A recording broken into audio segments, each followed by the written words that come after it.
Mobile দিচ্ছে, আসলে mobile আমি পাই নাই, না পাইয়া আমি এই মোবাইলকে জীবন সুন্দর থেকে তরমুজের ব্যবসা করে কষ্ট করে 25,000 টাকা দিয়া।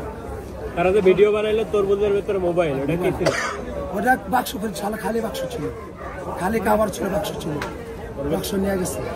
বলেন যে এটা খালি ছিল, ভিতরে মোবাইল ছিল না, একবারে বলে খালি বাক্স ছিল, মোবাইল ছিল না। তার মানে আপনার শুধু বক্স দিয়ে সে সারা দেশ ব্যাপী একটা ইয়া করছে যে আপনি একটা মোবাইল দিছে 16 প্রো ম্যাক্স পৃথিবী সাপ্লাই দিছে যে আমাকে মোবাইল দিছে। এই ধরনের টাউটদের কি বলবেন? এই ধরনের টাউটদের বলবো তাদের জন্য বিচার হয়, তার জন্য শিক্ষা পায়, আমার সাথে প্রতারণা না করে। আপনি ওর সামনে পাইলে কিছু বলবেন না? না না, আমি কিছু বলবো না, আমার কিছু বলার ক্ষমতা নাই। আমার কপালে ছিল, সে করছে, আল্লাহ তার বিচার করবে, আমি কোনো কিছু বলবো না।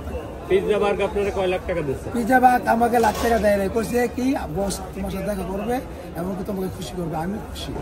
আমার দেখা করছে, দেখা করতে আমি অসুস্থ ছিলাম, 2 দিন বাড়িতে গেছিলাম, অসুস্থ ছিলাম, এখন ঢাকা আসছি, তার সাথে দেখা করবো, বসের সাথে পিৎজা বার্গ দেখা করবো।